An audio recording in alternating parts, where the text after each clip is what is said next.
नमस्कार, Latur pattern news चॅनलमध्ये आपल्या सर्वांचे स्वागत. पाहूया आजची विशेष घडामोड. अवैध वाळू साठ्याचा मोठा भांडाफोड, शासनाला लाखोंचा फटका. अभय देणारा तो अधिकारी कोण?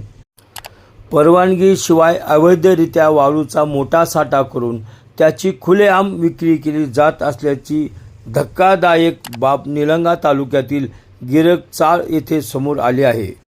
नियमांची पायमल्ली केल्यामुळे शासनाच्या महसूलचा मोठा फटका बसत आहे. स्थानिक नागरिकांनी याचा उठाव केल्याने प्रशासनाला जाग आली.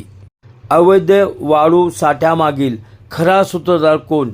तलाठी, मंडळ अधिकारी, नायब तहसीलदार की तहसीलदार याची मात्र चवीने चर्चा तालुक्यात होताना दिसते. गिरगचाळ येथे जवळपास 1,500 ते 2,000 ब्रास एवढा मोठा वाळूसाठा, तेही बोटीने नदीपात्रातून दिवस रात्र उपसा करणारा वाळू माफिया म्हणतो की महसूलच्या सगळ्या अधिकाऱ्यांना हप्ता देतो, मग काय त्यांच्या बापाला भीतो?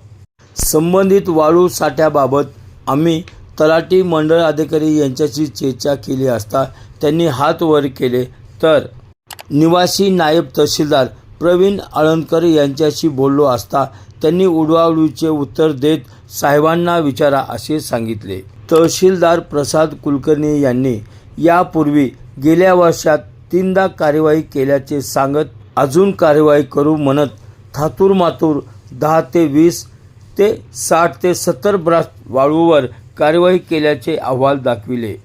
अवैधरित्या वाळूचा साठा करून त्याची विक्री करणाऱ्या विरोधात कारवाईची मागणी जोर धरत असताना महसूल विभाग मात्र थंड दिसतो, तर दुसरीकडे कर्तव्यदक्ष पोलीस निरीक्षक भंडे यांनी जनतेच्या मागणीनुसार एका ट्रॅक्टरवर कारवाई करून अजून पोलीस जिवंत असल्याचा पुरावा दिला आहे.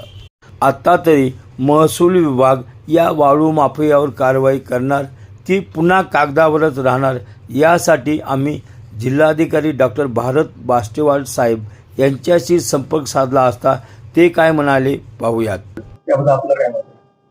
आताच आपल्याकडून सूचना आलेली आहे. तहसीलदारांनी देऊला कडक सूचना देऊन त्याचा स्पॉट इन्स्पेक्शन करून कडक कारवाई करण्याच्या मी सूचना देतो. बोटीनं सर आपण ऐकलंच ना सर की नदीपासून बोटीनं 24 तास हा एक प्रकार वेगळा दिसतात.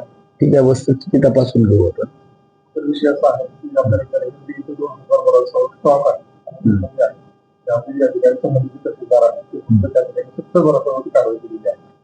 कुठल्या याच्यामध्ये आहे? हो, हेच ठीक आहे. आपण आता सांगितलं त्यामुळे मी अहवाल मागवतो त्यावर आणि उचित कारवाई केली जाईल. जर घटनेत तसं असेल तर ते संबंधितावर सुद्धा कारवाई करण्यात